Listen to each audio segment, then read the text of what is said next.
Hey guys, welcome back to my channel. ఈ వీడియోలో మనకందరికీ బాగా తెలిసిన నోకియా కంపెనీ గురించి తెలుసుకుందాం.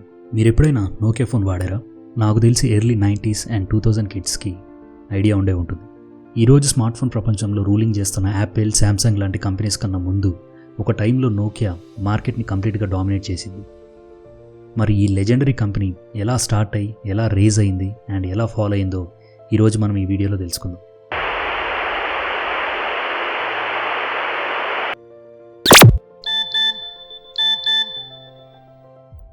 నోకియా 1865లో ఫిన్లాండ్లో స్టార్ట్ అయింది, కానీ అప్పట్లో ఇది ఒక paper mill company.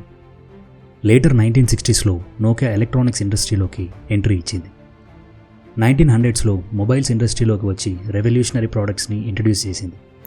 Like Nokia 3310, Nokia 1100 లాంటి మొబైల్ ఫోన్స్ చాలా ఫేమస్. మొబైల్ వాడే ప్రతి ఒక్కరికి నోకియా అంటే డ్యూరబిలిటీ అండ్ బ్యాటరీ లైఫ్ అనే స్ట్రాంగ్ ఇంపాక్ట్ని క్రియేట్ చేసింది. 2000 ఆ మధ్యలో నోకియా మార్కెట్లో అన్డిస్ప్యూటెడ్ కింగ్లా నిలిచింది. నోకియాకు సంబంధించిన సింబియాన్ ఓఎస్తో వస్తున్న ఫోన్స్ చాలా యూజర్ ఫ్రెండ్లీగా ఉండేవి.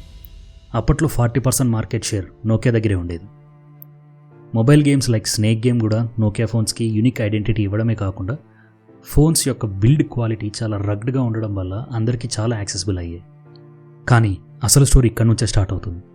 2007లో యాపిల్ ఐఫోన్ లాంచ్ చేసిన తర్వాత నోకియా స్ట్రగుల్స్ స్టార్ట్ అయ్యాయి.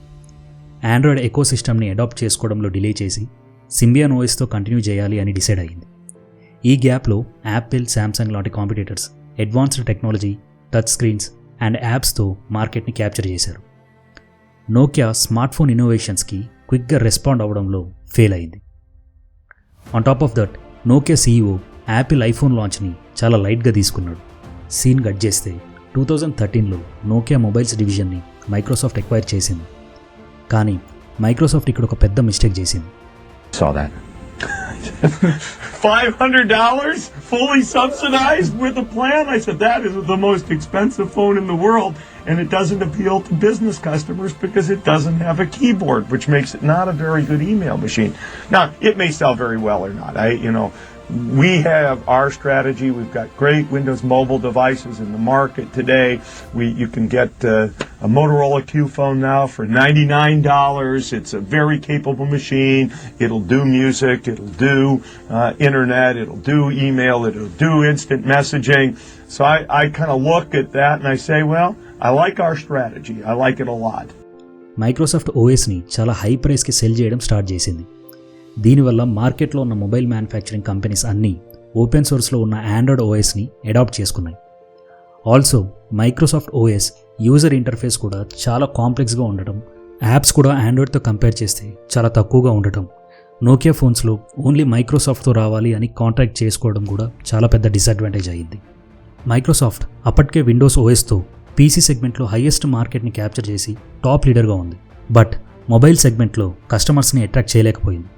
అండ్ ఆల్సో స్మార్ట్ ఫోన్స్ మార్కెట్లో ఉన్న కాంపిటీషన్ని కూడా ఫేస్ చేయలేకపోయింది. ఫైనల్గా 2016లో నోకియా స్మార్ట్ ఫోన్స్కి గుడ్ బై చెప్పింది.